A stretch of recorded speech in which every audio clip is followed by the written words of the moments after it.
¿Cómo están, estudiantes? En este video vamos a estar viendo algunas estructuras de control, específicamente una estructura repetitiva que es la estructura for. Es un ciclo que también se utiliza mucho en la programación, así como el ciclo while, que es el ciclo mientras, y el ciclo do while es hacer mientras. Entonces este ciclo for vamos a estar viendo cómo se enuncia, cuáles son las condiciones que utiliza. Entonces, como está aquí escrito, es una estructura repetitiva donde se debe poner entre paréntesis, ¿verdad?, del for. Se inicializa el contador, la condición o criterio de parada en el medio, y después se incrementa el contador. Esa viene a ser la estructura general del for. O sea, esa es la forma correcta de instanciar. O sea, si ustedes, por ejemplo, no inicializan el contador y solamente preguntan por la condición y el incremento, no va a funcionar, va a dar error automáticamente. Entonces, como lo dice su nombre, es una estructura repetitiva. Mientras que la condición se cumpla, mientras que sea verdadera, entonces va a estar realizando las instrucciones que está dentro del for, por supuesto, y una vez que da falso, entonces rompe el ciclo. Nosotros vamos a estar haciendo algunos ejemplos en este video mismo. Vamos a hacer un ejemplo bien simple y después en siguientes videos vamos a estar haciendo sí ejemplos ya un poco más complejos para que se pueda entender esta estructura.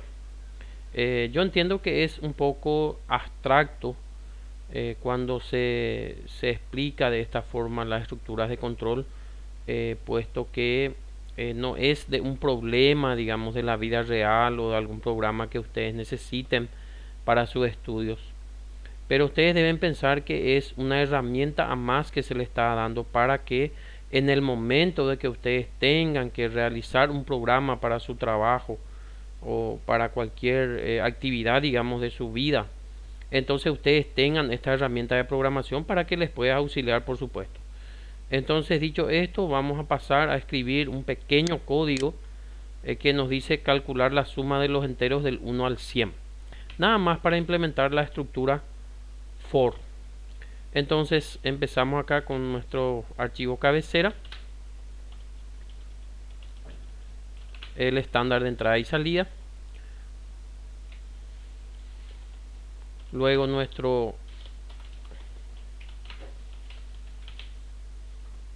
función principal del main. Y entonces acá vamos a crear las variables que vamos a necesitar. Por ejemplo, aquí por supuesto vamos a necesitar una variable para almacenar la suma de los primeros números del 1 al 100. Y después un contador que va a hacer el recorrido, por supuesto, del 1 hasta el 100 dentro de un ciclo for. Entonces instanciamos la variable suma, que por supuesto debemos inicializar en 0, y la variable también contador. Esto en este caso no vamos a inicializar con ningún valor, puesto que dentro del ciclo for, como pudimos ver, también se puede realizar la inicialización. Entonces aquí ya empezamos con el ciclo for. Esta siempre es su estructura general.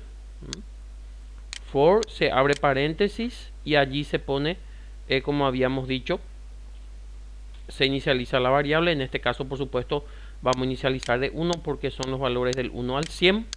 Luego se pone la condición o criterio de parada. Entonces nosotros en este caso vamos a poner mientras que sea menor o igual a 100, porque este contador lo que va a hacer es, en la primera vuelta va a ser 1, después va a sumar más 2, más 3, más 4 y así sucesivamente. Entonces por eso cuando él va a parar y cuando el contador sea menor o igual que 100. Cuando sea 100 va a ser la última vez que sume, y la siguiente vez cuando sea 101 ya no va más a cumplir, por lo tanto va a romper la estructura.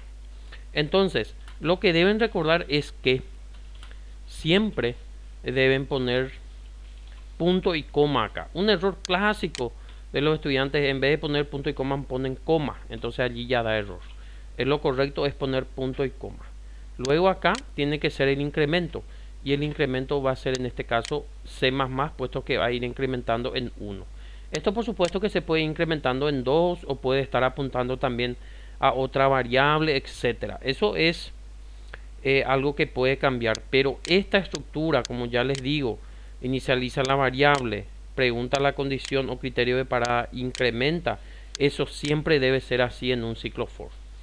Entonces, para este ejercicio lo único que vamos a hacer es realizar la suma y que va a ser un acumulativo. Entonces suma va a ser igual a lo que ya había en suma más el contador. O sea, primero va a sumar, por supuesto, como que en suma hay 0, va a sumar 0 más 1, va a ser 1, después va a ser 1 más 2, va a ser 3, después 3 más 3 va a ser 6, y así sucesivamente va a ir acumulando la suma de los 100 primeros números.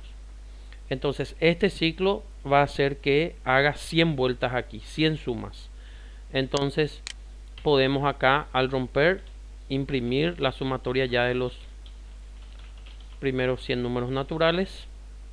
Podemos poner acá, por ejemplo, suma total es igual, suma total es, y recuerden, acá se pone la máscara y luego se pone al final la variable que se desea imprimir, que en este caso es suma. Luego podemos imprimir un indicador para saber que finalizó el programa con éxito.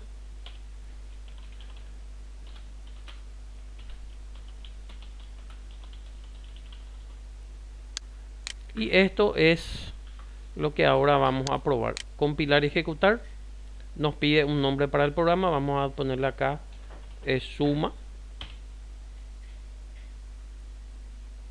Y fíjense que ya sale que la suma total es 5050.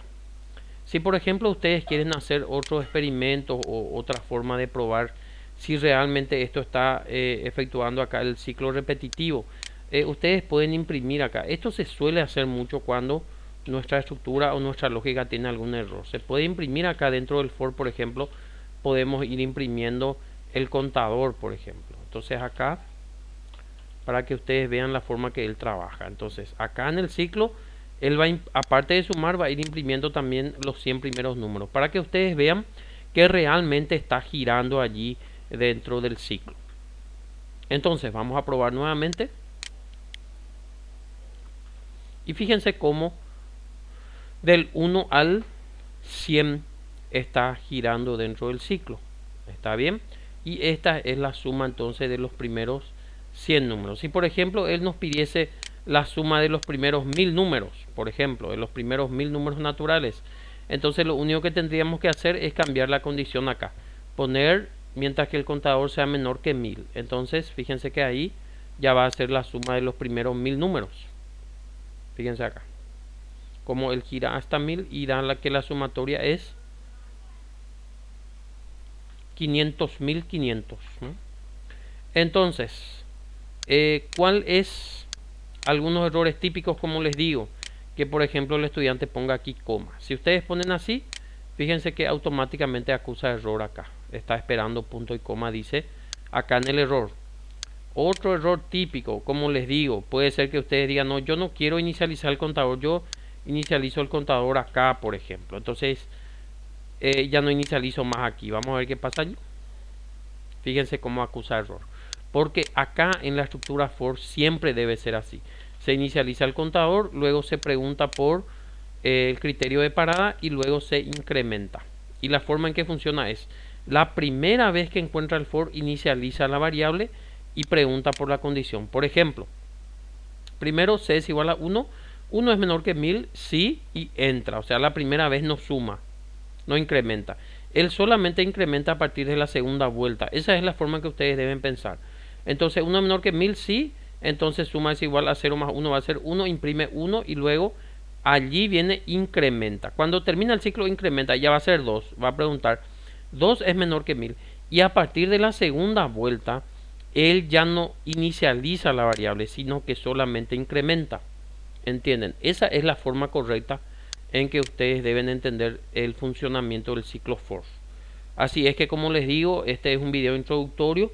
Luego en los demás videos vamos a estar, Dios mediante, haciendo otros ejemplos, ya sí, en esos casos un poco más exigentes, para que ustedes vayan fijando los conceptos. Muchas gracias.